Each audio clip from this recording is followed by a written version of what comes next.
Good morning and thank you for joining us. The first of our standing meetings from now until I think July 14th at Mondays at 9 a.m. for the Good Neighbor Special Committee established by the council. Rob and I are chair of the committee, and we thought we'd just kind of go around first and do a quick introduction of everyone who's here. I know we've got a couple people who weren't able to attend today. Is Gracie online? Do we know? I believe so. Yep, I'm here. Yeah. So why don't we go around and introduce ourselves and Gracie, not to put you on the spot, but since we know you're here and I know you've got to run out for a minute and then come back, do you want to could you kick us off with an introduction? Yes, yeah. Hi, I'm Gracie. I apologize for having no voice. I'm a UMaine student and I just got back from a 3-week-long travel study program. And yeah, I use any pronouns. Could you share a little bit more about sort of your perspective or concerns or sort of, on some of the stuff that we're reading about? Yeah, so I became really interested in like the community of like living in Orono and what it's like to be living in a college town this past semester, and did some work with Matt Powers and the town council that's still ongoing. And so I'm really excited to be able to build a stronger connection between college students who are living in town and who are Orono residents, and people who live there full time. Thank you. You go next. Rob Laraway, one co-chairs of this committee and on the town council. Welcome. We just getting started. I am primarily as a town councilor, but I also am a longtime renter in town, and have, been able to share that perspective. And want to help get us to a place where people in all of our neighborhoods, especially sort of right now, Webster is sticking out, make everybody feel a little safer, a little bit more secure in the quality of life and wherever you are in Orono. So, us working together toward that. We're just doing introductions now, so do you want to Sure. who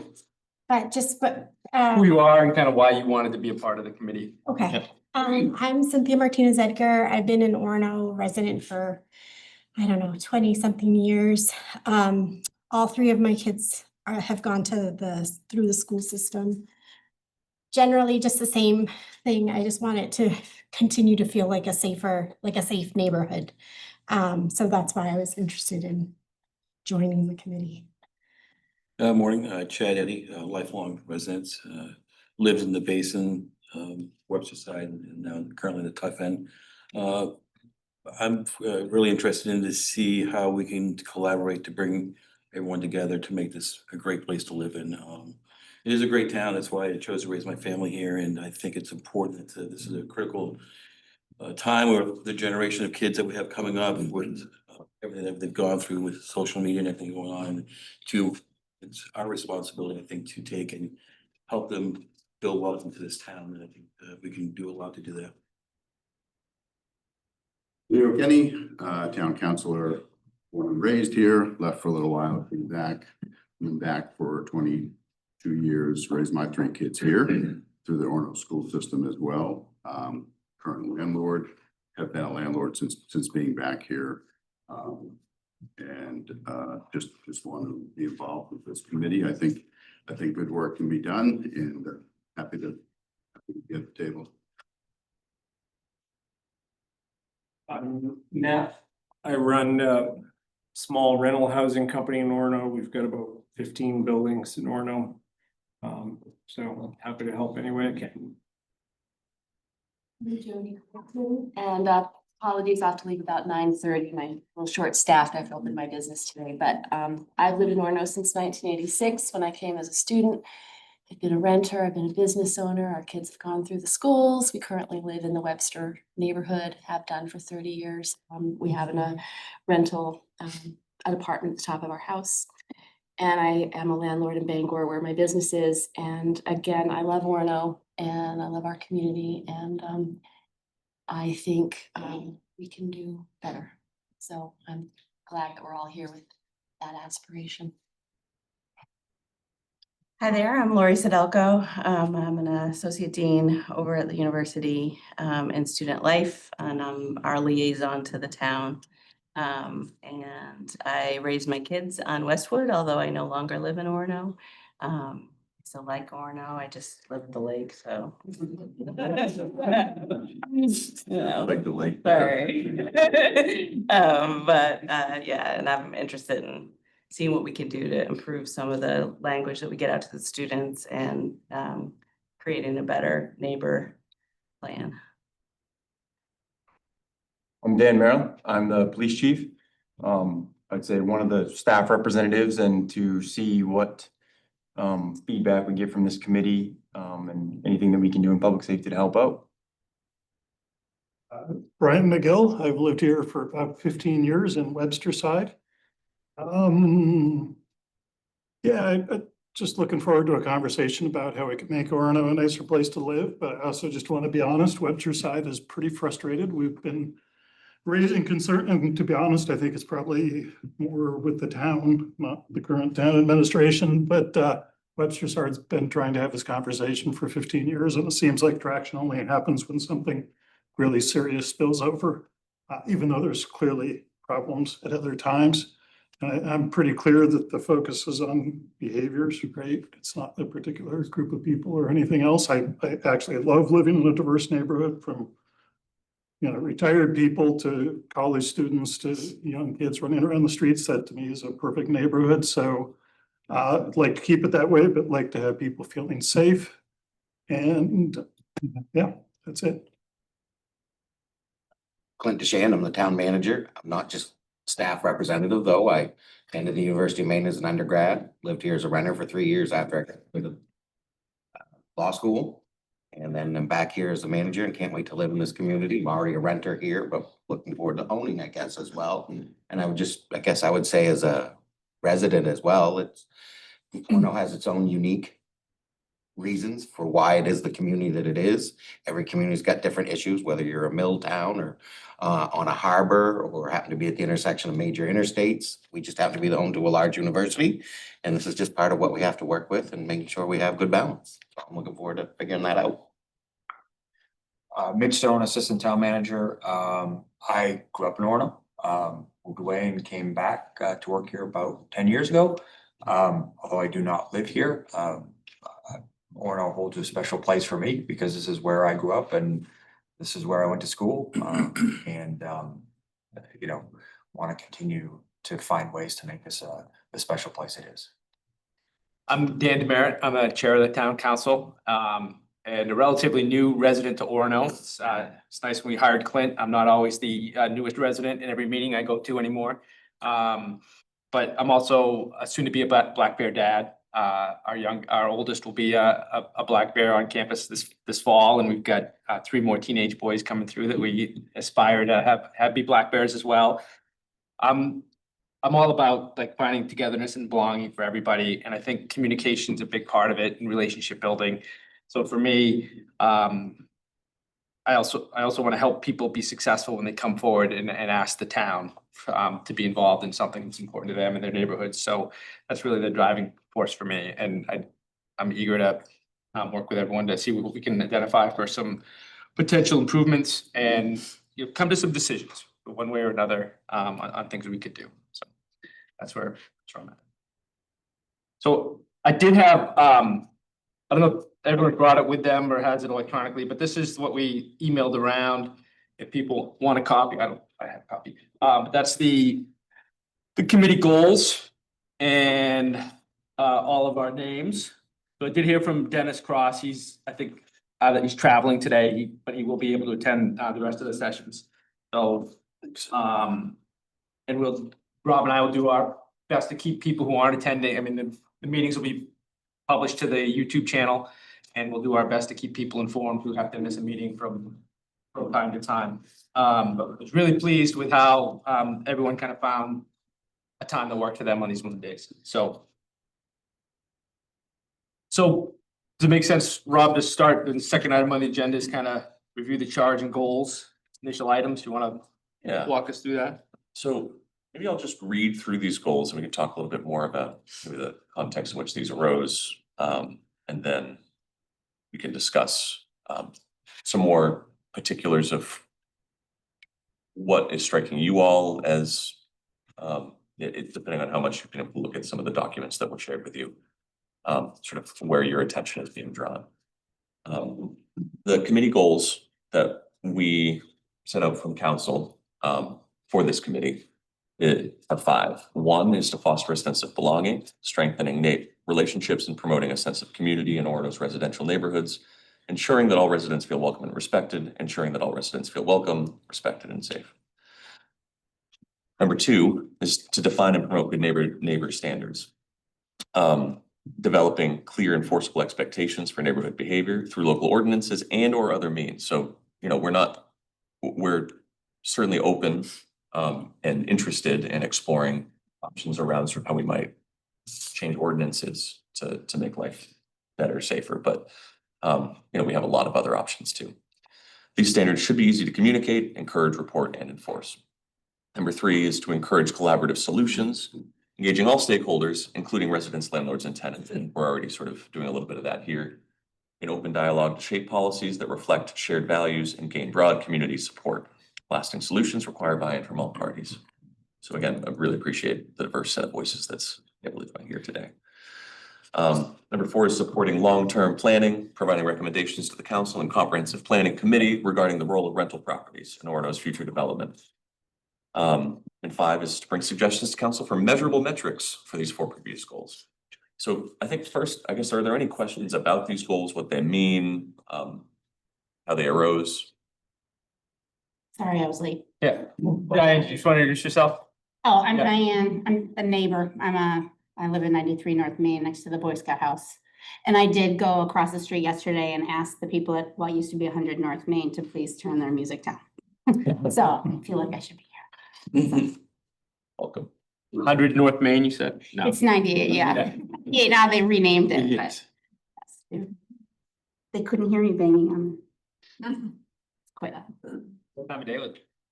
It was 10:30 and it was Alice in Chains, which I love. It's a great song, and they're always very nice, but I had to bang on the window. Luckily the bar was set up right there. So I was like, 10:30 at night. yeah, Okay. just because I know it's not gonna get better, so. Yeah. It's not gonna get.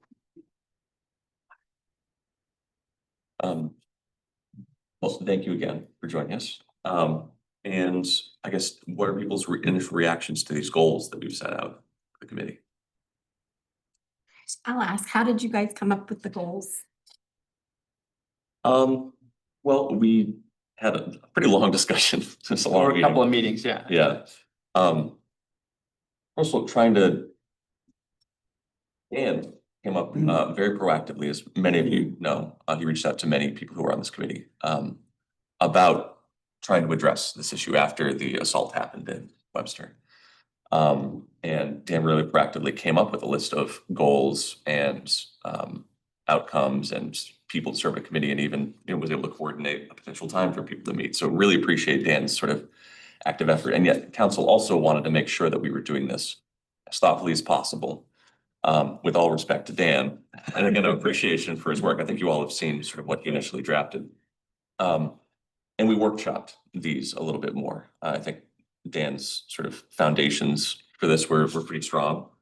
But like, for instance, we wanted to change this a little bit to make sure that we're aware that we're not required to recommend ordinance changes. We're not required to do anything. We wanted this to be a little bit more open to the perspectives of everybody on the committee, not predetermine what the outcomes were going to be too quickly. Because we want to hear a little bit more from people in the neighborhoods, especially Webster, because this, sparked this, but really from everybody. What direction we think we should go? What do we think will be effective, short-term and long-term? How much do we think is reasonable for us to try to do?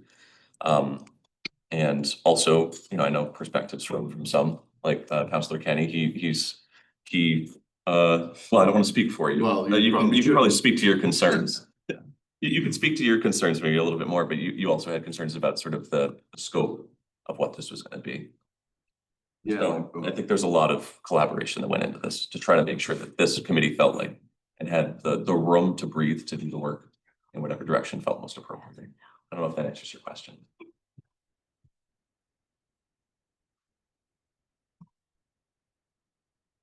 Just one comment on the goals. I mean, mostly, I think they're great. They look really good. Piece, it seems to me that's a little bit not represented is enforcement. I was gonna say the same thing. It's the hardest part. And I recognize this is just an advisory committee to the town council, which in turn works with the staff. So we're a long ways from enforcement, but if we're gonna put ordinances and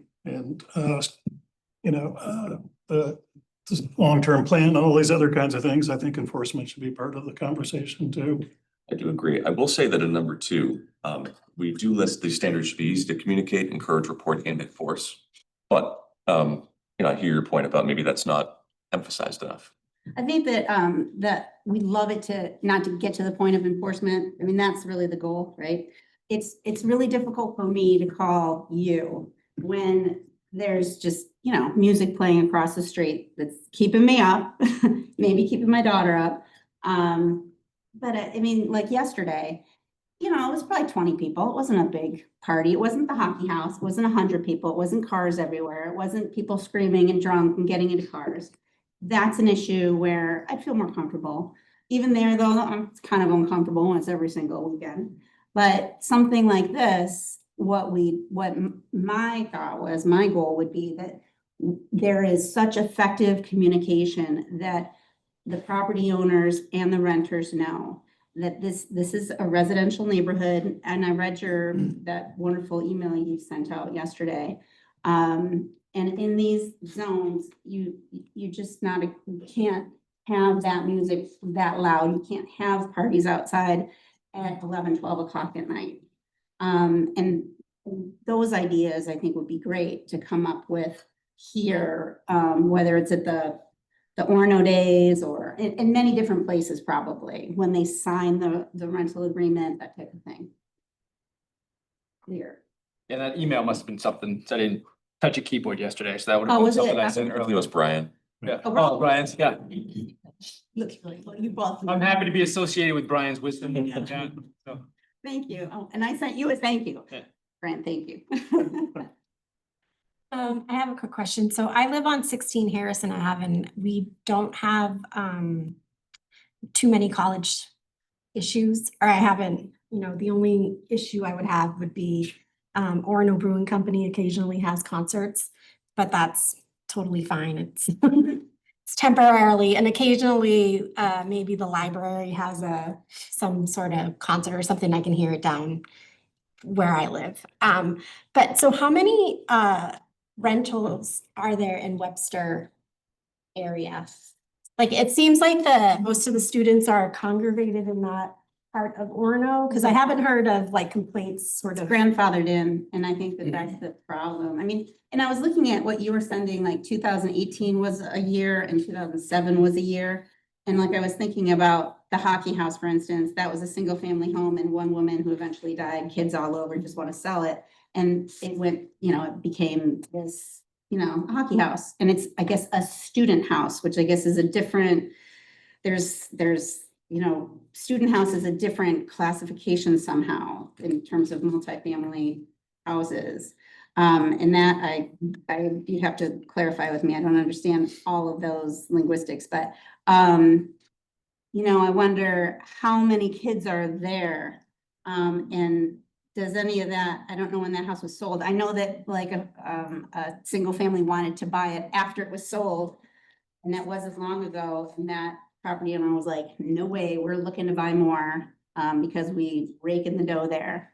And so, I mean, I don't know what the status is. Can they still buy single family homes and split them up into these multifamily or student housing or? That's a question for staff. Oh, I'm curious what you mean. Student housing is something different than rental. I'm not. In the ordinances, there's a student housing registration. And there's also a rental registration. And there's also this no more than 3 or in a commercial district 5 unrelated people in a house. It's kind of a mess right now, quite frankly. The ordinances. Rental registration. I'm not aware of a student registration. People don't talk about it much, but it's in the ordinances right now. a few years ago. Would that be? And so Student? the rental registration in place for a long time, as long as I've been here, so 10 years anyway. The student stuff they added a few years ago, so if you have a certain, I don't remember the details, maybe Mitch could explain it better than I could. But if you have a certain percentage of students in a building, it gets flagged as student housing. Okay? Doesn't mean it's restricted to only student housing, and next year you could have families in there and it's, you know, but that's, they started tracking that 3-4 years ago. It is, are there more families or more people allowed in, no?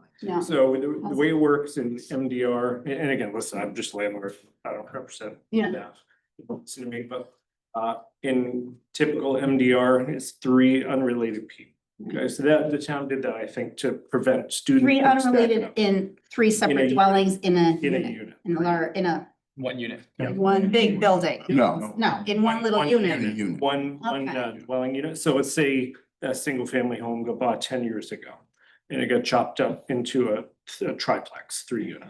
Yeah. You could have 3 unrelated in each of those units. Just 3. Now, there are some, and it's fairly rare, but there are some houses that are legally non-conforming, i.e. grandfathered, where they're allowed to have 4 or 5. It's uncommon, it's out there, it's grandfathered. And then you got commercial districts where you can have up to 5.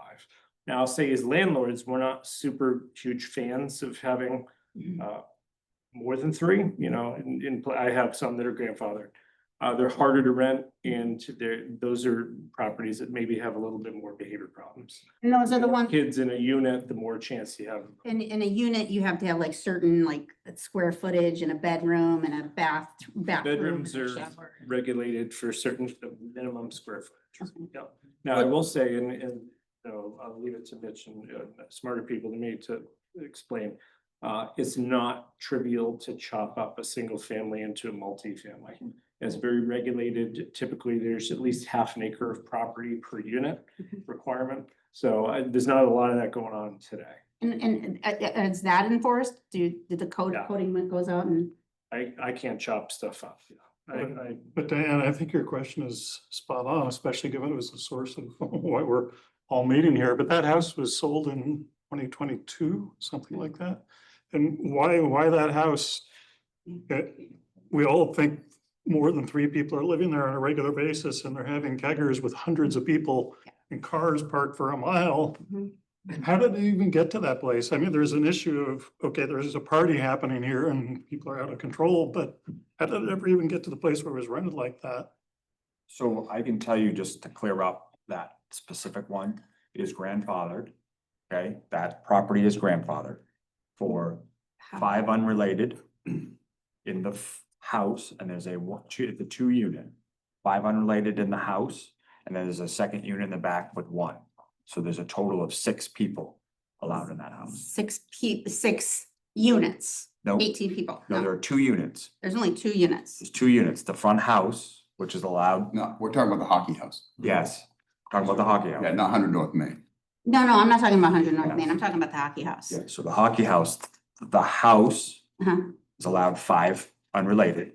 And there's a efficiency in the back, so a second unit, the house, Uh-huh. 1 unit, the back, second unit is allowed 1 person. So there's 6 total that are allowed in there. So how many are allowed if they are related? We don't regulate. that. So, You can't regulate. but who follows up to see if they are related? Because people get away with, oh, this is my uncle or whatever, and they get away with it. So when people call about those things, we follow up and find out. Because the big issue, because when you put more people in, it becomes a parking problem. Yeah, absolutely. And that's a coding thing too, right? I mean, they can't be, there's a big part. So I think there's a lot more substance to be had around this occupancy ordinances piece. I do think we have a lot of other pieces too. And I also am aware that, you know, we're talking a lot about students. So I want to make sure that Gracie has any perspectives on this from On the goals in particular? Yeah, on the goals from a student perspective. Are you with us, feel Gracie? like- Yeah, so when my first look at the goals, I think I have the same thought about enforcement, because obviously a lot of standards, whether they are positive or necessarily more negative, there needs to be able to be some sort of follow up and follow through. But overall, I really liked the goals. The work I've been doing with the town council was establishing Bill of Rights and Responsibilities for renters. And that is work that is still ongoing. And so I think this aligned really closely with a lot of the research I'd already been doing about what it's like to rent in Orono. And as a student renter there, I enjoy the collaborative solutions, but also the long-term planning. I think a lot of the times there will be a plan that goes for the next couple of years, but it needs to be able to be long-term and flexible and able to adjust.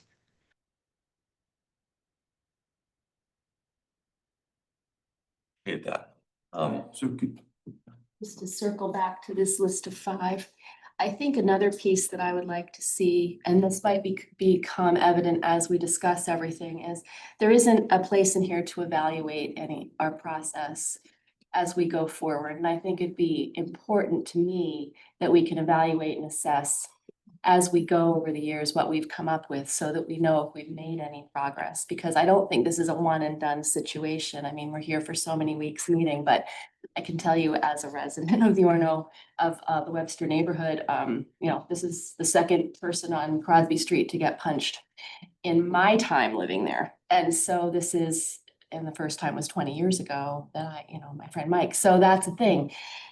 I would like us to be able to, in the city and the town and the council, be able to evaluate what we come up with, assess it, and then determine if it's been sufficient. So if we could just kind of have that in mind as we move forward, I would appreciate that.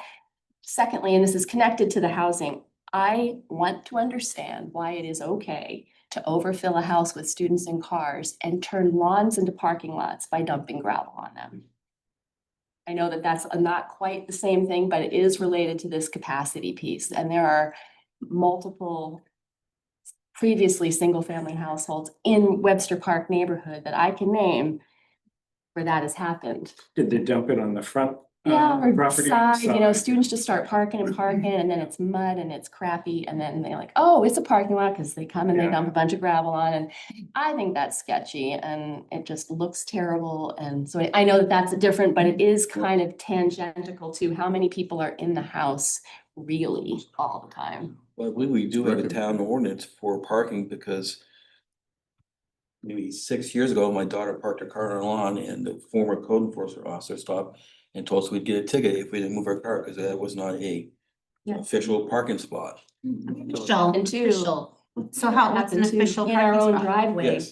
because it was considered too close to the street. We're like, Yep. this has been the driveway forever. So that's part of what you probably are aware of, right? There's an official parking spot. Yeah. Orono has an ordinance that bans parking on lawns. But is it a lawn or is it a new parking spot? So they regulate. So they regulate when you go to do a parking change. We've done this a few times. They regulate how it's done, codes evolve, sometimes road commissioners evolve, they gotta come out, they gotta approve curb cuts, things like that. They approve the materials you can use, they also don't allow you to put it in front of the house, right? So the front lawn doesn't get damaged, probably for appearances, right? So I do feel like it's a well-regulated situation, And not which enforced. there needs to be. I feel like a lot of this is enforcement. And I will say this, that there is good enforcement. I think it could get better for sure. I'll give you an example. I won't say the name, but a friend of mine used to be a landlord in Orono. He's retired now. Prior to retiring, he hired a property manager because he'd done it 30 years and he was over.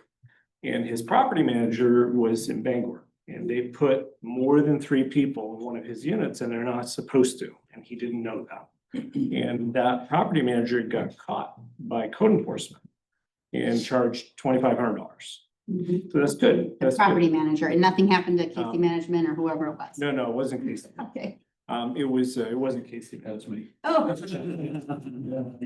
Or Cross or. It was, it was a Bangor one, but ultimately my friend, the owner of the property ended up having to pay that. He was very upset with his property manager because he didn't know. So that's an example of good enforcement. And as a landlord, listen, I'm also a Orono resident. I'm completely supportive of enforcement because that's how you regulate behavior. Fines and rules and enforcement, both on the landlords, property owners, and the tenants, right? Because again, I have rules in my lease. Doesn't mean they're gonna follow them, But we have enforcement when they don't follow the rules and we find out there's fines, right? To sort of get them back in line. Nothing says don't have a party like a $500 fee. My tenants, if there's a loud party or something, we get a call, it's an automatic $500 fee. So you have your own Right. rules and Yep. regulations. And so On if they top of throw the a party, they throw it once. Cause when I show up at two in the morning and say, hey, everybody out, somebody owes me $500, that typically solves the problem. Right, and you're a local landlord, and I guess if you're not local, then you have to have a property manager, right? Right, yep. And so Yep. some of that goes to them, falls to them, Sure, and then if yeah. there's, what you're saying is there was no repercussions to that property manager? Well, it would be between the landlord and their property manager who pays the fee. I just happen to know in my example I gave you, my retired friend, he ended up paying the fee. If it was me, I would have said, here's your $2,500 fee, property manager. You're the one who did it, but my friend ended up paying. Got it. So there, I guess my point is, there is enforcement. Mhm. I'm supportive of more enforcement, but I think there is quite a bit of enforcement. And then it all comes back to us, and that was the other thing that we've talked about before, is that all of this right now comes down to me calling somebody, like I have to call 866-4000, you know, I have to call the police, I have to talk to them, and I feel bad because I don't know what you're doing, and I want you to go make these people turn their music down. And then from there, maybe something happens, maybe something doesn't. So do I go look for the property manager? Do I go look for the middleman? Do I go talk to the tenants? And, you know, in the meantime, we've all got lives. Right. So that's for me to be able to streamline that somehow, so it's not all on the residents. And You know, and sometimes then- speaking to the tenants is not a safe thing to do. Right, and that, I was just gonna say. Good night. Well, Yours. yeah, if I think that's Yeah. been learned. I learned my lesson, and I understand that Webster side is the main thing, but I lived down the top end, and approximately 4 years ago, there was a college house that kids that lived there, and these kids who were outside, and this was young man had his girlfriend in the car, and he was threw her out of the car, started beating her up. So I went out and said, "Hey, stop it!" And I said, "I'm calling the cops," and walked back to my property. He followed me back, started pushing me, called the cops, all this stuff. But the thing is that I had to follow back up the next morning and find out who the landlord was. It was a company in Bangor, and I had to take and make the calls and say, "Hey, this is what your tenant's doing." And now I've developed a good relationship with that company. Is, "Hey, the people that moved in this time, hey, you got great tenants. Thank you very much." When the kids left, their parents came over and shook my hand. I said, "You know, thank you." No, thank you for. And what I did is I went and introduced myself when they first moved in. "Hey, guys," I set the expectation. "Welcome to the neighborhood. My wife and I live here. This is what we expect. We understand you're college kids. If you guys need anything, let us know." And it's been great, but I had to do what you did. I had to be the one to take the initiative and follow up and. Yeah, and we do, I mean, like, because the houses are so close to me, I usually do introduce myself. We've got great neighbors across the street, you know, every time we get new neighbors, I'm like, but like the hockey house is difficult. I know I keep bringing it up, but just because it's a good example, because there are so many people there, and I still am confused if you're saying there's only supposed to be 6 people there, but there's so many people for one thing, and then, of course, when they have a party, all of these other people. And so I'll talk to the people at 2 a.m, "Can you please get that bass down?" And once I was walking away and I had these people that were harassing me, and I know they didn't live there, but you know, you have to, you know, get through that. And like with you, who knows, you know, it's not just those people, it's when you have these gatherings, you're then introducing all these other people there. And I've been lucky because I'm like this short woman, I look like I'm 16 from behind, and then they see my wrinkles and they go, "It's an old lady." But so they're usually nice to me, but like you would be intimidating. Oh, yeah. And you know, it was in both cases where someone got beat up, it was men. Yeah. So I think that if you know, you get a bunch of drunk guys or girls, the girls are very loud, but you get drunk people and they're just quick to, you know, to act. Chief Merrill. We had something. I'm sorry. Sorry. So I just wanted to talk a little bit about, so the goals don't really talk about the collaboration with the university, which is okay, but I just kind of want to put it out there a little bit because obviously we manage the fraternity houses and a lot of large residence halls and things like that. And there are some things that you know, I've discussed with some folks in the town and things like that, that we do that kind of help this process that I think there could be some carryover in. So for example, if a fraternity is having a party, they have to register that event with us, and that makes it a legal party.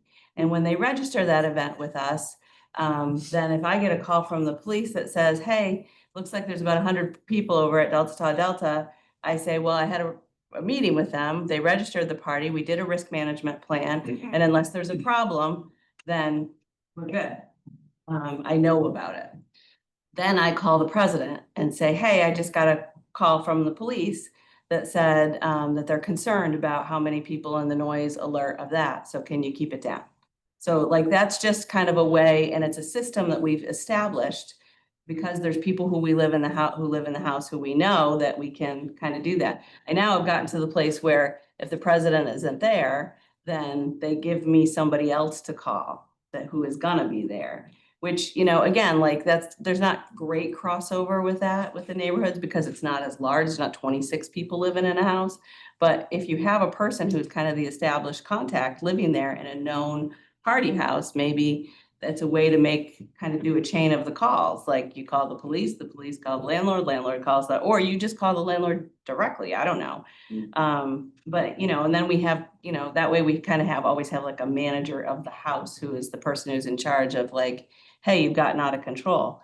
The other thing is that if we know that it's a student for sure, and it's a possible, the conduct code extends off campus. It is wherever they are. So we frequently will get information from residents that says, you know, these are the names of the students who live in the house next door to me. I think they stole my whatever. They, you know, were loud, they were this, they were that, you know, something bad happened. And we will call them in every single time. We can't give you that information back. We can put it through conduct. We can establish whether or not they violated the conduct code and then hold them responsible if we think that they are responsible based on the investigation and the case.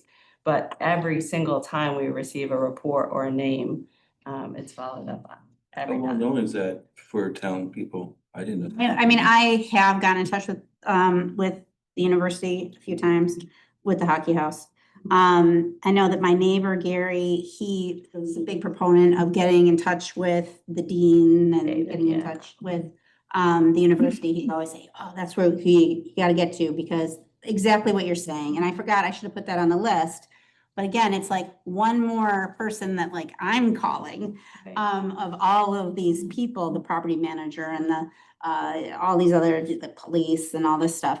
So if there was a way to streamline that, like, so it's not, again, so that's not all coming down on, you know, me over at 93 North Main, I'm trying to, you know, make all these calls.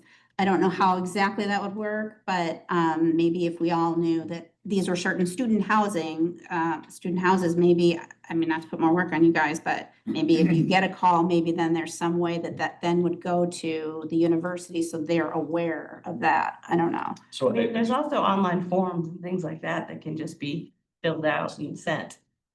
I don't know that, yeah. Those So, are okay to know. with an eye toward time, I do wanna. Sorry.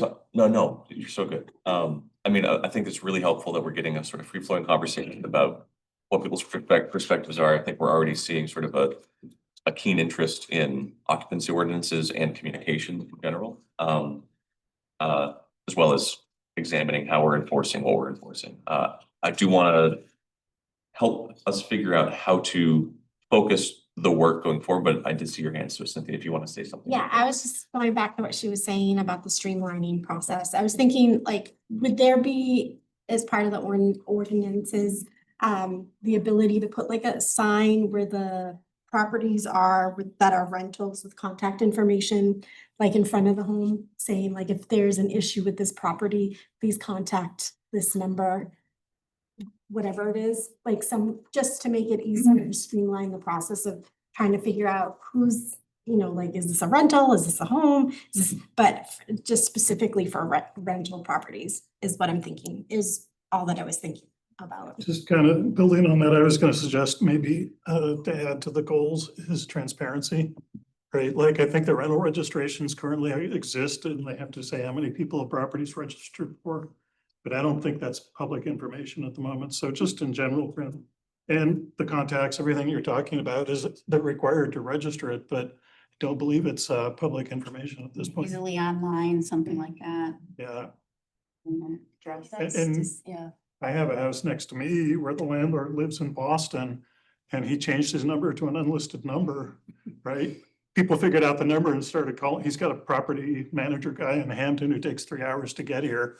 If you call him, but you try and call the property owner and he keeps changing his number and hanging up on people. So I think transparency is a piece of it, right? I own a house. My name is on the public records as a taxpayer, right? I don't understand why this information can't be public and. Thanks, Jody. I have a Hi, Jody. quick question for the landlord, like, you got, what process, like, when there is a complaint? Or when you do rent to a student, what's the process? I mean, they're over 18, so usually parents may not be involved. But do you set the expectation? Do you do follow-ups? Or when you get a call from Chief Merrill, hey, we have a party here, so-and-so, do you guys follow up with these folks? That's the thing I don't need to know, but it would be nice to know, yes, these do get followed up. Yeah, I can't speak to everybody's process, just mine. Mhm. So we're a little old fashioned, so we don't do remote leasing. We don't do remote showings. We make them come in person because we want to meet them. We make them sit in our office across the street and we go through the rules, 7-page lease. We spend about 45 minutes talking about rules. Part of it is talking about fees associated with behavior, that sort of thing. I don't know that that's typical. It's a big investment of time. And we only have about 50 housing units, so we can manage that. If we had 500, that'd be tricky. Yep. But I also live in Orono. And so I have a vested interest in making sure that our properties don't degenerate into party houses. I'm an Orono guy and I don't want that. It's not good for Orono. So we do set those behaviors. Over the years, we change our leases, and what I found is they become stricter every year as new problems arise. And like I said, noise complaints for us is automatic. If you call me and say, hey, I know you own this one, the kid's on the second floor at a party at 10 o'clock. That's automatic $500. We're gonna call them into my office. We're gonna send them down. We're gonna charge them. We're gonna explain it. We're gonna tell them, hey, that's the first one. Lease says if you do it 3 times, automatic eviction. And that typically solves. Okay. We're also lucky though, we have a lot of good kids. The majority of our kids don't have these problems. There's lots and lots of very serious students who don't have drug and alcohol. Part of it is because of what you're telling them. Right. Maybe those people aren't gonna rent with you. I don't think I'm solving the problem. I think you're right. I don't think I'm solving the problem. I think what I'm doing is I'm excluding those kids. to So stop. why can't we have more people with, I know there's can't just make everybody have the same rental agreement as you, but it would be nice if there was a way to have rental agreements that had some of that language. Well, I think there's some, in theory, when we talk about our residential neighborhoods in terms of, and that's what I think about in terms of communication, belonging, and I do think that university is encompassed as all of our all stakeholders, absolutely.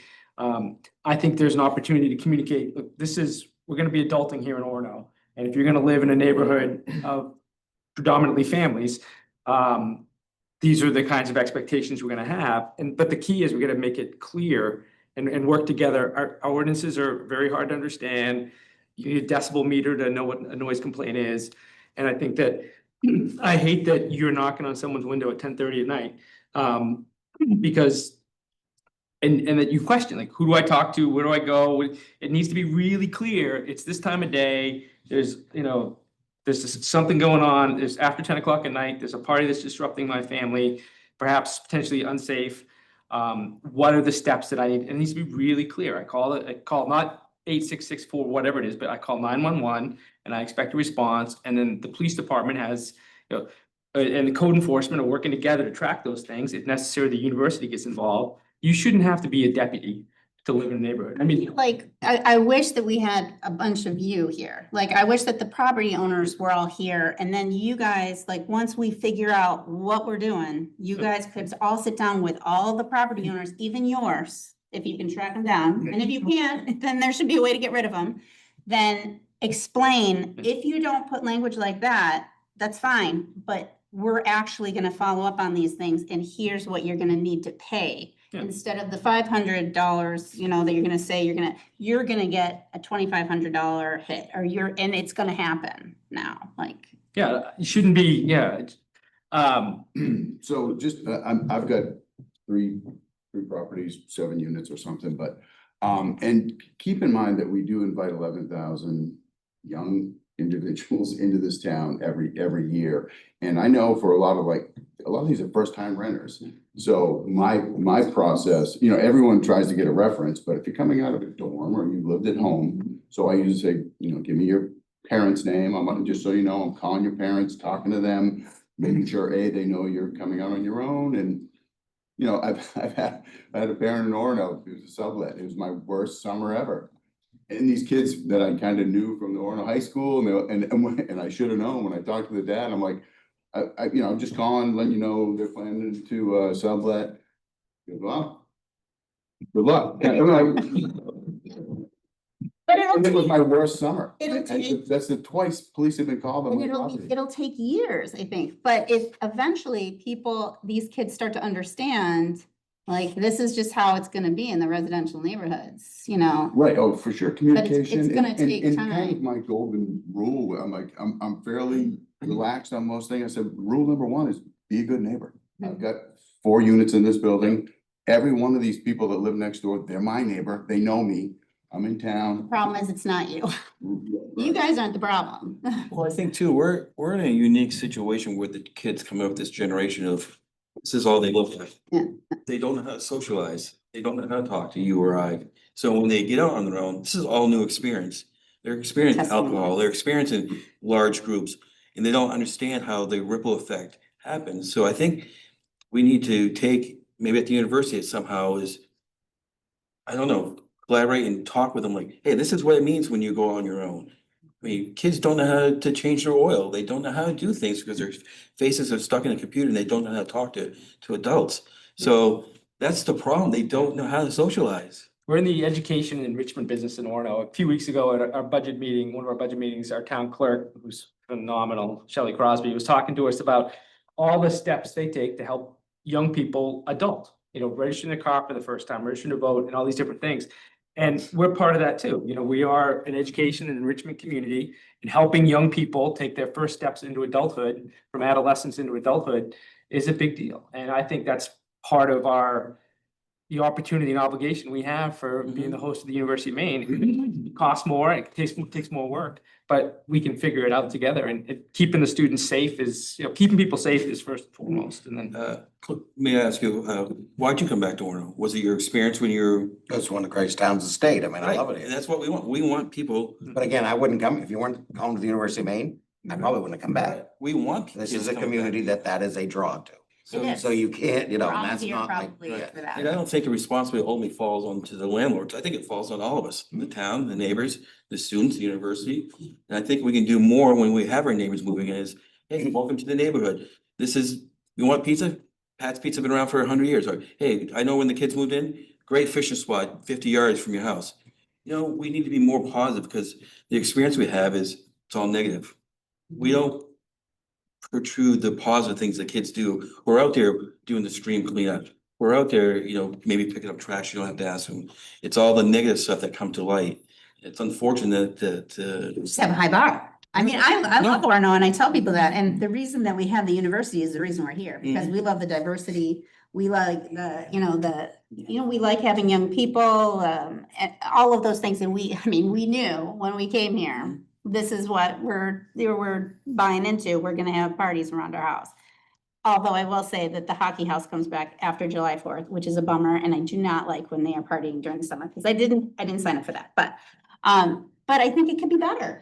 oh, I You agree. know, I think that we can have the culture, diversity, the professors, the jobs, and we can still have neighborhoods that are respectful and safe. Matt, how do you define a party? Can I just say one thing? Yeah. You tell me how you define a party too when you're done. Sure, yeah. So to your point, I just want to be really clear. I'm just winging it off the cuff, stats, making up stats. Okay.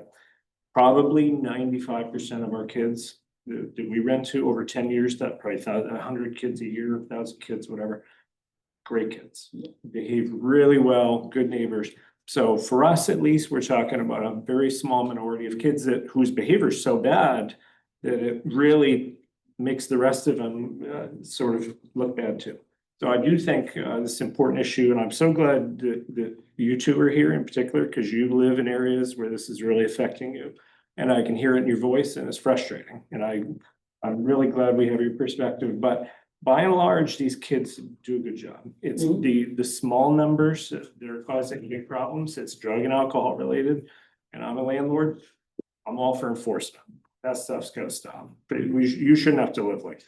And I agree. So the lady sitting to my right said earlier, when you were talking about knocking on a door at 10:30 at night, it is dangerous to do. I'm a former Golden Gloves boxer.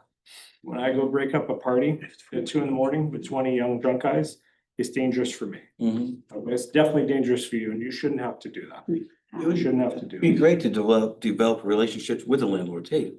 Yep. You know, I know Leo lives around the corner. Right. If I know there's an issue. Yep. I can't believe this is going on. And I'm sorry, I forgot your question. How do you define a party?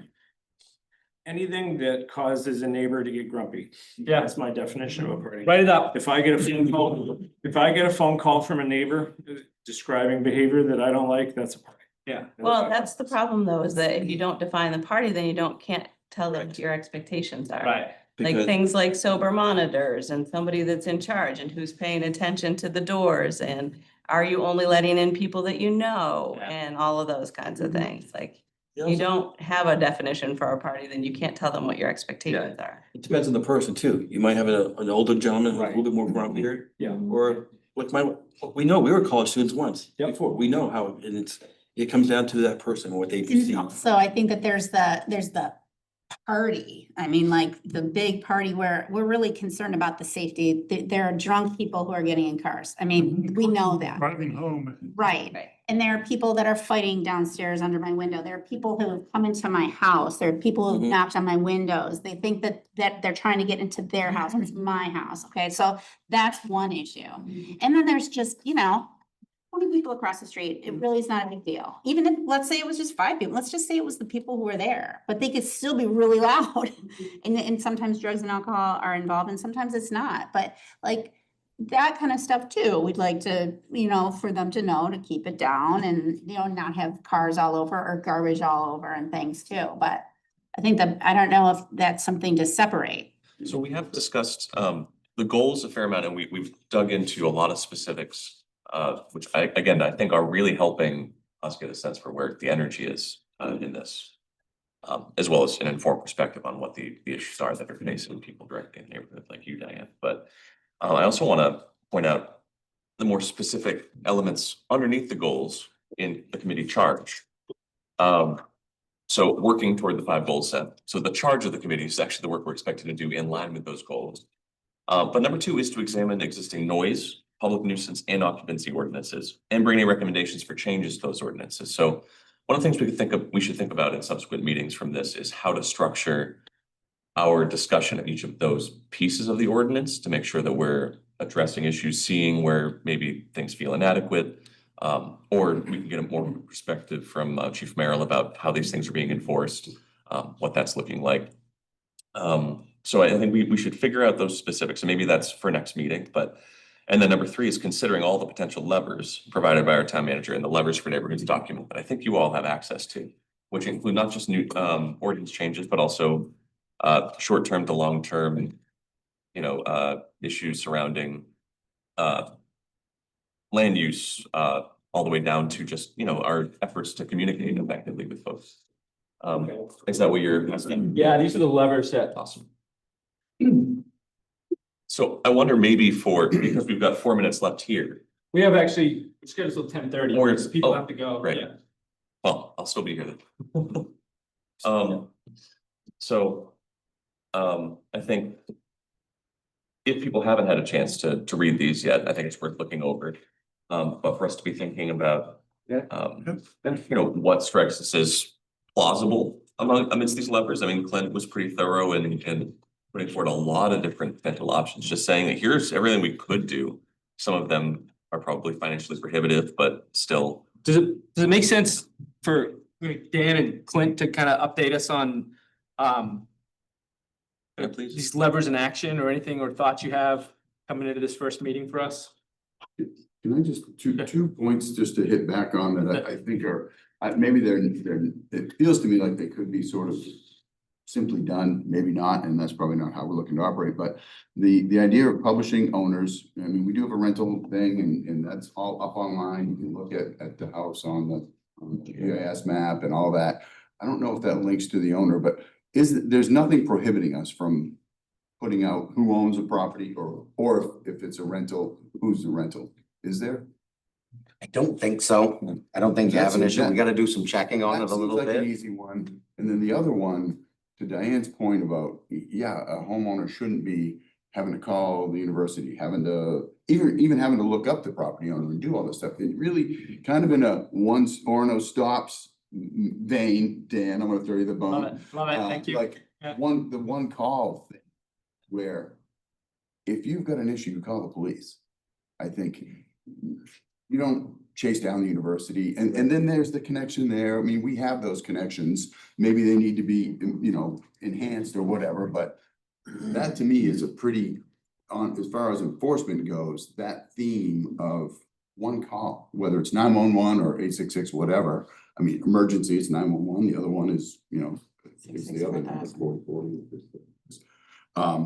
So those two things seem pretty like concrete and obvious to me that need to be addressed. With regard to Cynthia, I don't think you can get into putting a sign in front of someone's house saying it's a rental. That seems like that's creating a class that would not be legal, just to hit on that. But it could, but the property being online listed as that, but I don't think you can, I wouldn't think, that seems like a little slippery slope to me where Yeah. identifying. My vision, Cynthia, would be like, when you enter one of our residential neighborhoods, there are QR codes on street signs that say, this is a residential, you're entering an adulting zone or something like that, something that's on theme that we brand and we promote. And then there's a QR code, we can go and find all that kind of information you need to, what are the expectations? How do you, what is the first thing you do? If you have a concern, those kinds of things, but. Sorry. Could they also find a plain language English summary of statutes, ordinances? Yeah. Right, I doubt your folks knew that 10 o'clock was the official quiet hour in Orono, right? Not until I started doing meetings with you guys. But I don't know what quiet means, but I would start. And I don't think we're gonna. It's 45 decibels, it's not, At I the property can't line. prosecute somebody with my phone. Yeah. Decibel meter, but it's not that hard to pull out a phone decibel meter. I have a quick question kind of for Chief Merrill, like, we've talked about the landlords and neighbors and kid. What are you seeing from the police department? What obstacles are you guys facing? Should we be calling the 4,000? Should we be calling the 911? Are we zealous and calling for no reason? I mean, are we wasting your time? I can never say that as long as I've been here that overzealous is a term I would use. Actually, honestly, to some degree, I think that we're underutilized because to have Diane go next door and do that of her own fruition is kind of not undercutting us. I don't want to say undercutting because I appreciate it when people want to go solve their own problems, right? Like that's the neighborly thing to do. I think that's what we're trying to get to here.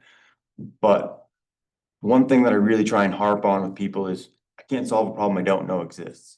Exactly. And that's like at the core value of these parties, especially the parties that get out of control, is I can't legally just go knock on somebody's door and say, you're bothering me, because they're not bothering me. We're out doing our job. We don't know that there's a disturbance. I can look and see that something's going on, but I don't go break parties up without a call. Do you patrol at all? Like, do you go around neighborhoods? And if you did, and you saw that there was a large party and lots of cars, I mean, obviously you could ticket those cars, but if you can obviously tell, this is very, very loud, but you can't go up there, I have to talk to you first? So when I'm wearing my criminal hat, yeah, somebody has to call and say, this is disturbing me. Because when we're driving by, I mean, like I said, if you're driving by on these small neighborhoods and stuff, you can see cars are collecting and you can see people are there. But if I don't have somebody who's willing to say, I'm being bothered by this, because at the end of the day, if our officers end up charging somebody criminally, I can't be the witness for that. It's I need just to a have criminal somebody. thing that you're doing, because like you Yeah. will know, you could say, okay, that's obviously more than 45 decibels at the property line. But That's really hard because that one, the ordinance is tricky on that one. Cause you have to do ambient awareness times, then you have to do non-ambient, it's an hour minimum. what if it's like 100? That's- Doesn't matter. The Doesn't ordinance, matter. the ordinance says you gotta do an hour ambient, you gotta do an hour there. So as long as The it's decimal bothering one's me, hard. So that's why I say if it's bothering you and you call, that's automatically a disorderly and property. there's nothing that's criminal about just having 100 people at a house right now. Nope. But we talked about that maybe it could be. So I don't call, if it's Thursday, Friday, Saturday night, down the top end, I won't call because I know you guys are over on Webster side, up at the Ave. So I don't see you guys patrolling down the neighborhood. I don't watch all the time, but I usually, but when it's not in school session, I see you guys down there all the time. But when school's in session, I know the main focus is up there because that's where a lot of the problems So are. that's what I used to do too, is I actually talked to a cop, he was a super nice guy, just happened to be there and I was just chit chatting with him. And he said that this is a few years ago and they said, well, they were so busy over at the Ave and all of those big places, I guess before some new ordinances, whatever they're called, regulations, popped up over there so that people weren't like diving off of balconies. But they were all over there. So then I also was like, okay, well, I don't want people breaking their legs jumping off Right. balconies. I better just take care of it myself. And so, So. I will say this very clearly. Please call. Don't ever think that we're overburdened because it's our job to go answer the calls. So I can say that we are not so woefully overwhelmed with complaints that we'll never get to them. The complaints that we don't get to are the ones that we don't know about, right? So if there's a problem, people have to call and let us know because that's the only way that the call will get answered. If you have a call that doesn't get answered, or you don't get a response you think's adequate, you have to let me know, just like the landlord. So think of me, I'm the landlord. I'm at home Saturday night at midnight. My captain's home at Saturday night at midnight. If you call and you don't get a response or you don't see one of our people, then we need to know about that. And there could be a reason. Something bad could have happened out on Forest Avenue where we had a really bad car crash and we're there for 4 or 5 hours.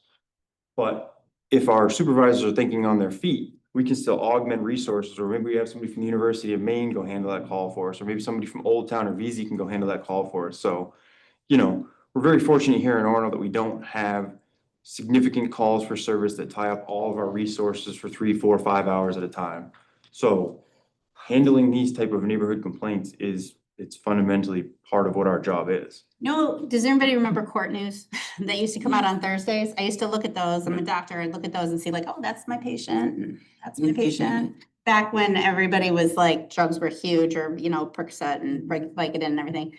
But like, what would be great is if online there was some like well-known place, maybe again, like the place that you look up property owners and things, where you could see this property, we called you, like this was called on. We talked about putting a little flag on a door if you guys came, so that it was almost like you're talking about like classism. I hate to say that, but maybe you wouldn't want to just say all these houses are rentals, but you could say, oh, that one's been called on. They have the big pink, flag on their door. There was a noise complaint there. But even online, if I could look and say like, I called you guys, like, I don't really know if anything ever happened. So I could like look it up and say, oh yeah, I see that they did go to that property. And then somebody else might say like, oh, I want to see that neighborhood I was thinking of moving into. Let me take a look and see, have they had any complaints? Oh, no, they haven't. That looks like a good neighborhood to move into. It targets the behavior. I think it's a good thing too, like as opposed to a renter versus a homeowner. If it's the behavior and we've had reports here, I think that gets more. So it applies to the homeowner if you have. Yeah, so if there's a party at 7 Page Place and Dan has to come break it up, there's a sign on my door that says. And honestly, the parking, there's noise and parking, and those are very relevant. They're entirely relevant to this conversation. And I was gonna say, I just saw your thing coming over and I don't think you included those, but those are in the ordinance. Those are very much part of this conversation. And I think it was 4 or 5 years ago, I think she mentioned, or maybe you mentioned, there was a time when this isn't the first time this has been talked about. I know that's shocking for everyone living in Orono. But there was a concerted effort to say, okay, we're gonna do this. And I remember my neighbors on Page Place, they got the call, they got the notice, get off the lawn, and it was like, what, what's going on? Well, this applies to everything we talk about applies to everybody, obviously. And there was a period where, and if, again, I think you said you got one of those, or she said she got one of the parking things. And then that was from, okay, let's crack down, and they did. And people were like, hey, hold on, wait, not me. But now they've gotten away with it down there is where I live right across from the Brookfield, versus substation, it's a big parking lot. Well, you have kids that will park their cars there, walk up around the corner. So 2, 3 in the morning, all you hear is dogs, obviously cars slamming. I have obnoxious dogs that will bark at anything. They will wake up the whole neighborhood because you have kids who are walking down drunk. I had to put security cameras because afraid they were gonna break in the house there, but you just see them staggering back and jumping in a car. Yeah. So they don't park at the places, they find alternate locations. to park. Brian, you had something? Yeah, I just wanted to follow up on something you said about, if it's a criminal case, you basically have to have a complaint. Does that apply to disorderly property too? Do you feel like you need a complaint before you can act on a disorderly property? Yes, I think because to some degree, to service all parts of the town, I don't have enough staff working at one point to live in specific sections of town, right? Yeah. So the purpose, the way I like to explain to people, the purpose of calling us is to draw our attention to a problem that we might not know exists. Or confirm something like I see something and I'm like, okay, there could be a problem there. But if I go all night and nobody calls and says there's a problem there, then I say, okay, the neighbors aren't home, or it's not bothering the neighbors, or they're being quiet enough to where they're not disturbing anybody.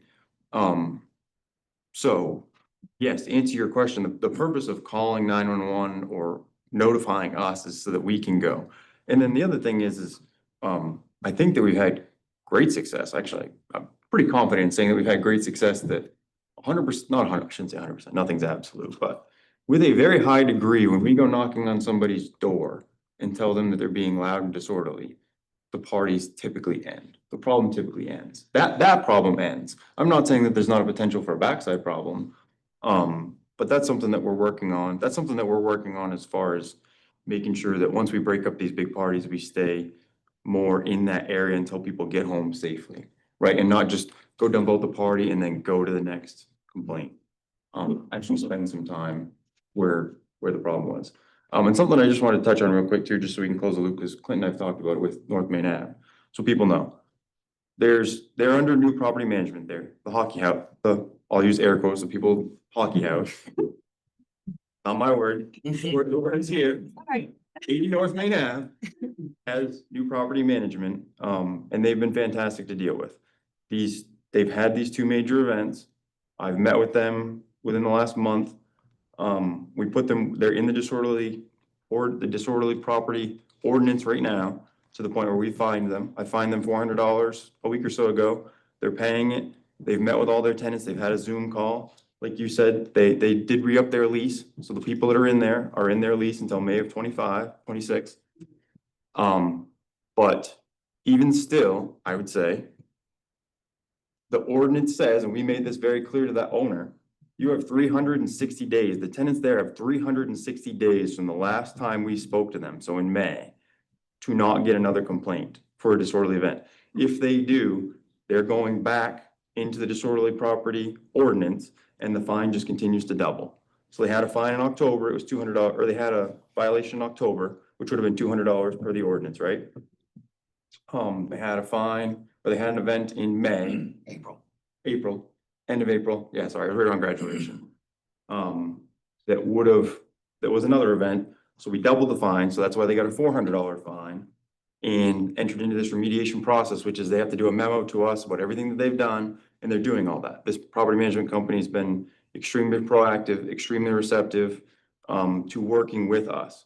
So we're working the process, it's just a process. So that's interesting to know, and I wouldn't know that unless I was sitting here. So I don't know if there's anything like that, again, that could be more like transparent, like you said, so I would know. Because I may have made those calls, because sometimes I go over there and they don't listen to me. Are we able to put that on the website? Like, hey, if you have a noise complaint, please call, because that's the only way we can, because I didn't know if My wife, I think, oh, we see the cops driving by, they're gonna hear that, they're gonna stop. Yeah. They don't, and I'm like, why aren't they We stopping? do. No, we do. I guarantee you, if there's if there's a party like is going on at North Main Ave, I guarantee you they know. They know. We just, Can't I do have, so kind of like Leo was talking about tagging things. I can only go prospect so much in people's private lives, like your house is considered your castle. Mhm. Right? To me, as a law enforcement officer, your house is considered your castle, where you have the utmost privacy and sanctity in that. So me walking up the driveway to go knock on your door at 1 o'clock, thinking that there might be a problem, can ultimately get me in trouble, like can get us in a lawsuit. We've been in a lawsuit. The town of Orono has gotten a lawsuit before for knocking on somebody's door. What about when they walk off the driveway and they're, they look drunk, sometimes Not illegal. they're carrying, yeah, so it doesn't matter. Illegal. Even if Yeah. they get in their car, you have to see them do something in their car that looks, yeah. So So into like community policing and the guardian approach, it's it's good to double, know. it gets you, I mean, that's the community we want to live in, but it also limits you in terms Sure. of. So that's the That makes type of, but that's the type of levers thing that Clint has brought up with some of this stuff is enforcement's one aspect, and we will go. Like I said, I feel very confident in saying that if people call, we'll go. I think you've had pretty good luck staying in touch with Yeah. anybody, Officer Lesky or any of our people. Oh, And and if we haven't even mentioned Officer Lesky, like, thank you. He- Officer Lesky. But so if anybody ever has a problem and they wanna know, you can always ask. There's been some things, I know there's been some of the questions with this stuff, when it gets to criminal matters, I'm like Lori. I kinda have to shut down because people have rights. Sure. So I just can't talk about some things. Legally, I just can't talk about some But what things. you just said about you had a call in October, Yep. $200, and you had a call in April, Yep. $400. That is so important to me. Yep. And I've never heard that before, and I have made calls Yep. before. But I don't know what happened with those. It just goes out into the air. And like, I may have made those 2 calls. And because I've made maybe 2 calls on that house, Mm. maybe they're mine. But I didn't know. I didn't know in October that anything happened. Well- And, and maybe I called again finally in April because I was just, I have gone over there and unfortunately, sometimes they don't turn it down. Usually they do. Right. But that would almost make me, first of all, it would make me feel better that there's some utility in calling. And then I would also share that with my neighbors and let them know, if you call, something's gonna happen. And we can actually we can look it up. So. There is utility in calling 100%, because I know even the council's asked me a lot to try and draw data. I can only draw data from calls for service. So the only way for me to identify if there's Yeah. problems in some of these neighborhoods Yeah. is from phone calls or technology that I know Clint and Mitch have looked at too, where online reporting systems, where it could be trash cans, it could be parking, it could be this, it could be that. Non-emergent online. Yeah. Emergencies are never online. Probably my greatest fear and why I go over there is because I feel like if I call, I am more awake than if I call, because I think, oh my gosh, they're probably gonna go over there and be like, what an idiot, I don't hear anything. Maybe it'll like shut down before they even get there, or, who knows? And so then I second guess myself, and then I won't call again for 6-8 months. So I will tell you that happens, but again, fundamentally, one of the reasons why you guys have us, why we are paid for as a service is to go do that. The burnt toast that the fire department just went to up at the University of Maine, it's fundamentally why I joke with them. I don't know if it's actually burnt toast, but it's fundamentally the. Microwave popcorn. Burnt toast. It's fun, but it's part of the reason why people live here. You live here to have that service. Yeah, but Not no everybody one's chooses. Karen, it also. But not everybody chooses to live in a municipality where they have 24 hours a day, 7 days a week, police coverage. That is why we're. Confirms me as a homeowner that to see that something happened. Like I feel better right now about myself, knowing that maybe those fines were put in place because you confirmed there was a problem and something needed to be done about that. But I'm just saying, if we could all know about that when those kind of issues arise. So a couple things, if I may, because we are gonna run out of a little bit of time here, and I know from a schedule purpose, you got till the 15th of July. You're on a tight one. All To right. close off where he's at, though, we have done a lot. I've spoken to a lot of the landlords. That staff time invested on enforcement of our ordinances is disproportionate to the fines. Meaning legally, we're not charging enough. And that's clear as a bell, and even the landlords agree. So one of the quick ones to kind of hit this, and disorderly property, now that I've seen it working firsthand in the year I've been here, it's got some merit, it's working. I mean, the landlords are responding that we're meeting with, and they're passing the fines on to the tenants. And from the town's perspective, if you don't pass it on to the tenants, that's your business, but someone's paying this fine. And eventually it should get to the point where it's cost prohibitive not to pass on the fine or evict. That's the legitimate government interest I think the town has here. And I think as you're looking at this, those are some of those ones that some of your solutions I've seen, and they're great. They're gonna take a little bit longer. This one's kind of something quicker. We're working with, and again, this is something the staff's worked on. We're working, I mean, the chief came forward with some different GPS software. Our current GPS software works great. We're probably not a great translator to the public because you end up seeing a thick yellow line that we've been there a lot in the past 24 hours. So you'd really have to do some, so he found some other solutions, no cost. We're gonna kind of upgrade to a different solution. We want to look at our current staffing. I think from a code standpoint, we do not have enough staff to be a proactive agency. We are reactive. Yeah. You get a complaint, we Right. react on the code side. So we're working with Ed and that team to see if we can do a proactive, and again, it's not gonna be huge, maybe day and a half a week that we can allocate to the proactive code side. From the policing side, I think there's some other areas we need to work on, but for now, I think it's just more about how we distribute our current staff. It's not about the need for more staff, because I don't think we're there yet. I mean, I'll quote our police chief, if you want to offer more staff to the police department, they would love to utilize that. Oh, yeah, absolutely. That being said, I think we gotta kind of figure out where some of those misses are before we jump into it. And the last piece, and I respect that you wanna know, and I respect what we're putting out there. I just at some point say, is it just you? Is it the whole town? Do we Well- need to be advertising every time we find a person for Well, everything? no, we do? not that I think that maybe there'll be less fines ultimately, but when I talk to like Eric, or I talk to Gary, or I talk to Amy, it's always like, oh, we call, but I don't know, did anything happen? There might be a party next week too. And then when there's a party next week, like we don't call because, well, it didn't seem like anything happened last week, so. Is that in an annual report?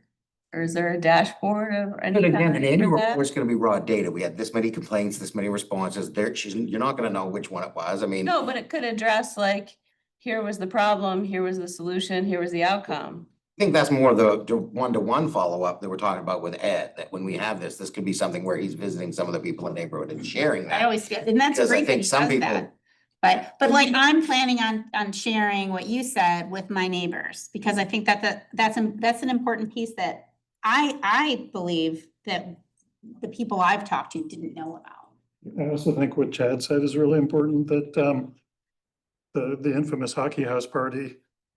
I looked out, I live whatever, 100 feet away, and there were cars past my house, right? And I could hear it from inside my house, right? And I was like, police have to be on top of it. They have to know it's existing, so I didn't call. I don't know if anybody did call on that one, but I didn't call. I could have called. I guess probably I should have called, right? But so to me, that's a mind flip too, of knowing that the police actually need the call to take action. Well, I don't think on the park. Let's drill down on that just a little bit, what Dan was saying, because if you drive by and there's a brawl going on the lawn That's of a different. party, Yeah. or if you drive by and like your windows are down and you know that noise, you can and would stop, I assume. And Tough spot you're putting me in. What about Yeah. Tough spot, what about because I'm the complainant. I have to go testify that I'm being bothered as a person working in town. yeah, I've definitely heard that. Right. A fight is different, so my job is public safety, Yeah. so the fight is different. That is two people actively fighting each other. What about Noise 50 cars parked is- illegally? That's an ordinance, so that's an ordinance Yeah. thing, so there's two hats that we can wear. Yeah. And is Town that employee that illegal enforces during the- ordinance and town employee that Overnight. enforces. But I mean, is that illegal to park on the side of the road? I don't. North Main is no parking. Anywhere on the side of the road, Uh-huh. either side? Don't you have to have enough clearance for a fire truck to get down a road too? I don't know. Intersections and stuff, it's like 30 feet within. I could, instead of reinventing the wheel, have we reached out to other cities, towns, universities that are associated with them to see what issues they're facing, what they're doing to correct these issues? Is it working? Is it not working? Maybe that's a good topic we're gonna start identifying topics for the next meeting, so maybe that's one of the prime topics for the next meeting is sort of looking at what other communities are doing. Yeah, good. Can make one fast Sure, man. point. Two things, just my observations. We've had to call Orono PD. I think it'll be 10 years. They have super good response times, even if it's a non-emergency call, which most of ours are. Very good response time. 60 seconds, 120 seconds, 5 minutes is a terrible response. So they're good. I think some of this is public education. There are a lot of just because we deal with the municipality so often. There are a lot of good processes in place. If something happens in one of my buildings or one of Chad's or one of Dennis's, when he comes in, we are gonna hear about it from them, either from him or from them. Give you an example, last week, 2 of our properties had trash outside. We were running around doing a 100-hour week, turning things over. And got a call from code and told them, hey, look, we're gonna take care of that today. Tenants moving out, they just dump stuff in the lawns basically. And so we took care of it. But at the end of the day, I also knew in the back of my mind, if we didn't take care of it, the next call I got from Pat, the code officer, would be like, hey, Matt, I've asked you to take care of it. You didn't take care of it. We can charge up to $2,500 a day for land use violation. Can you take care of it today, please? Right, that's a call we could have gotten. No, we don't let it get to that point, but that's a really strong enforcement action they could take if they need to. Do you have that in your language that your tenants can't do that? Yeah, Or are they yeah, already we gone? charge fees for it. Yeah. So, and did you? We charge, if we have to clean up garbage for them, we charge $200.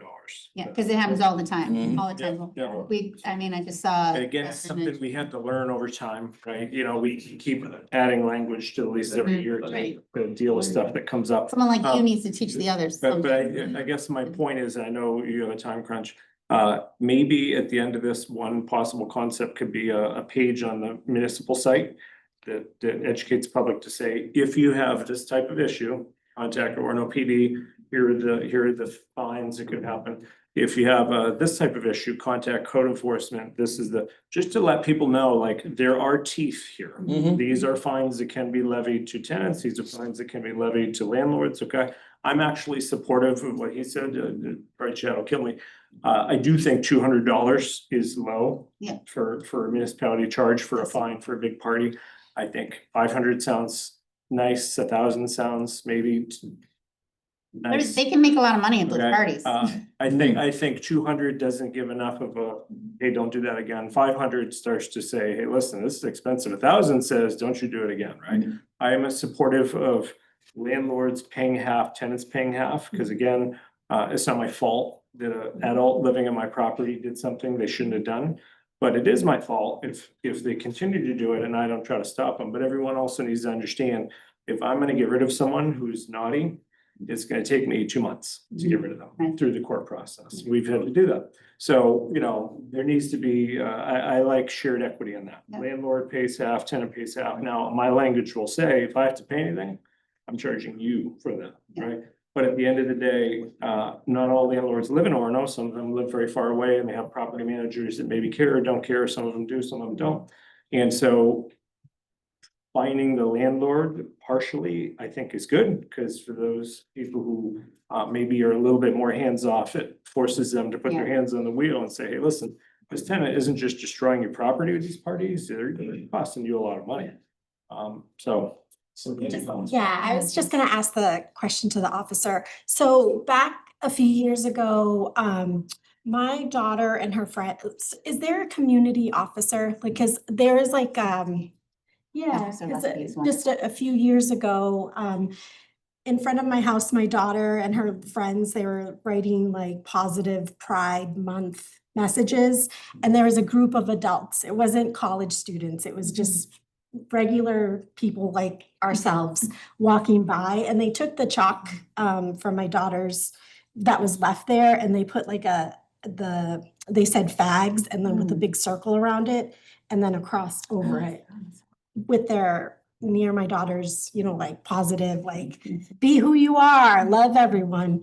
But we had Officer Lusky and then another officer, like I called and they came and they spoke with me, and then they looked over like my Ring video of the group of people that had, that was walking by and did that.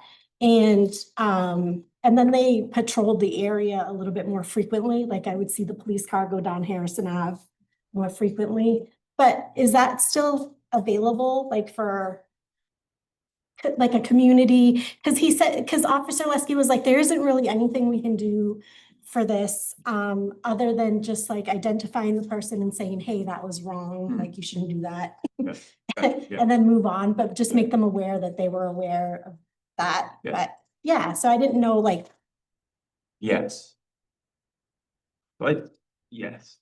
Officer Lusky's wonderful. Officer He's been Leskey, very helpful like, there. Officer Leskey's one of our, he's a civilian, he used to work, or he still works in the police department, he used to be sworn, so he works as our liaison to kind of triage some of these things to free up some time so that our actual uniformed officers can do the other stuff. So that would be one of those, there's a community caretaker portion that he does that would be stuff like that. It's probably not a criminal thing to that, but there's definitely a community-based, being a good neighbor, educational, depending on the age of the people, like, hey, you know that because you did this, you had an effect on this family, right? Conversation that can be had where it's more human than criminal. Because there's that too. I mean, coming out of COVID, we've had this thing too, where I've talked to the managers before and the council about being too heavy-handed on the law enforcement side and people looking at us not in the way to where they want to call us because they're afraid that they're going to get fined or brought into the criminal justice system or anything for all that stuff. So we don't have that We problem. have 2 minutes left. I really appreciate Yeah, that yeah. perspective. We actually have 2 minutes left now. Yeah.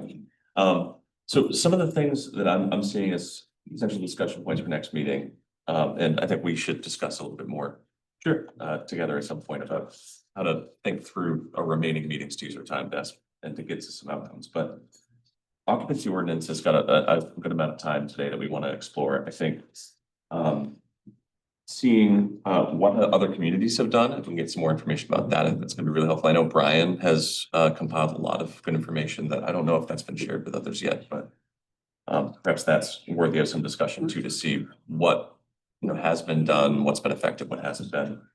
The communications piece, how are we doing outreach, where outreach can happen? And then I think something that feels especially concrete coming out of this is also, how does our fines system work? What is the workflow or for the officers, or, what is how do complaints result in, fines, and how do those fines affect landlords? And I think that can be really well informed by some of what Lori was bringing up around how the university deals with regulation of parties, setting up registration of these things, making sure people are safe. I mean, I think there's a lot of potential for that conversation to yield some really positive results. So I'm not sure exactly how we'll structure this, but those sound like good topics for us to discuss, and Dan and I can talk through sort of how to structure that effectively. Can we add to that, like, a focused look at what we think is not working in our ordinance? Yeah. It's great, we can look at other communities, and I know Brian did share from somewhere, I forget, but. So that's Which is what I'm great, thinking. but we just heard from Clint, disorderly is working. Maybe the fines are heightened or whatever, but I mean, stuff is working, what's not working? Yeah, I totally agree. And I think that's part of why I'm saying perhaps we should have as one of our topics, occupancy ordinances. Take a look, maybe plan for everybody to be reviewing those, see what we think of those, get a perspective from staff, including. Does it make sense though to take on kind of if we take on what Leo suggested, what's not working? I mean, I think one of the problems with the disorderly is that people aren't reporting. And so maybe that's kind of, if we could tick through and identify some of those things in terms of that discussion, I think that would be helpful. I'll go back to my one call. Back to my oral thing. I think that's a good thing. One call for Orono. And I would, I guess, like to have a conversation about, do we expect a closed loop feedback system when we call the police? To Diane's point, I mean, is that what we should expect as a resident? If I call the police, I want to report back and understand what happened, what they did.